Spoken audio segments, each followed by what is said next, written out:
Assalamualaikum warahmatullahi wabarakatuh. Greeting audiences, my name is Pandya and I am from Insan Rabani Senior High School. In our lives, we face a lot of adversaries, whether it's as little as waiting in traffic or as life-changing as applying for a job position. But this may make one think, wouldn't life be easier without these obstacles? Well, to answer that question, I want to tell a little story that might offer up some perspective on this topic. The person I want to talk about today goes by the name of Soichiro Honda. Honda spent his early childhood helping his father, a blacksmith, in his bicycle repair company. And at the time, his mother was a weaver.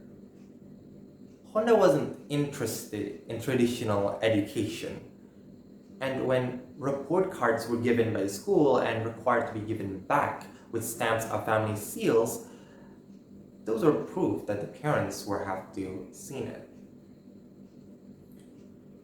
Honda's disinterest towards traditional education also resulted in a series of bad grades, and coupled with his petite stature, he received a lot, and I mean a lot, of physical and verbal harassments from his peers. This led to a period of depression where Honda had no aspirations or motivations in his life. At this time, Honda also participated in auto races where he became interested in cars and motorcycles. He even tampered with engines.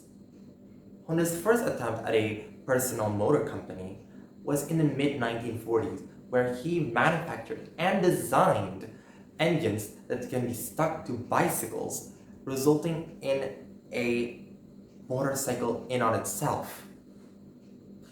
Well, at first this little experiment was for himself, but over time, people started noticing his craftsmanship and even commissioned engines to be made by him. Eventually, Honda organized Seiki Tohei to manufacture piston rigs that were often sold to Toyota. Yes, the huge Japanese manufacturing company. Motivated by this newfound success, Honda created the official Honda Motor Company and sold his first line of motorcycles, named the D-Dream motorcycles. These motorcycles were not only successful and sold across Japan, but Honda managed to be the largest motor manufacturing company in a decade, having larger international sales than Nissan and Toyota themselves. Well, not only that, Honda was also revered amongst the international market, and even regarded as unusual by business Japanese firms for promoting their executives not only for their age but also for their performances. This was one of Honda's admiration towards Western business practices, and was also quite prideful in his independence from Japanese business ethos. Now, all this talk about Honda's great success and what does it have to do with our previous question? Well, did you know that Honda was not a very bright kid, nor was he an athletic one? But he was clever. He made fake stamps out of tires. He made engines for motorcycles at the age of 15. What does this mean? What does this mean? This means that even though you are not held up by the status quo, doesn't mean that you have less worth. Exactly the opposite. You have exactly the same, if not more worth than the people around you.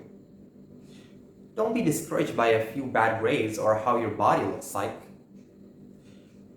The most important thing is that you become the best you the way you like it. Secondly, what other lessons can we take from Honda's story? Well, Did you know that Honda was rejected not once, not twice, but 3 times? Imagine being rejected and ridiculed in such a manner. And this was before he created his Honda Motor Company. Imagine all the setback he has to face during his rise to power. Well, what this means for us and for those who come after us is that no matter how much people try to bring you down, no matter how many failures you need to endure, just know that as long as you have the determination and the will to do whatever you want, to do whatever you believe in, nothing is impossible. All you need is a little hope and a lot of patience. Listen, Honda's story is looked up to by so many people across the world. And maybe young entrepreneurs will work hard and follow in his footsteps. And in these hard times, we wonder to ourselves why we try, why we have to keep going. But the truth is, after Honda's story and what became of it, it's not a matter of why we keep going, it's how.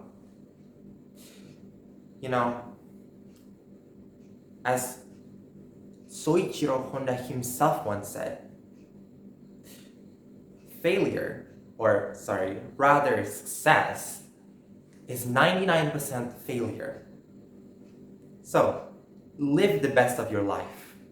Don't waste it. You only live once and it's not gonna spend itself. I hope my speech is useful to you all. That is all from me. Assalamualaikum warahmatullahi wabarakatuh.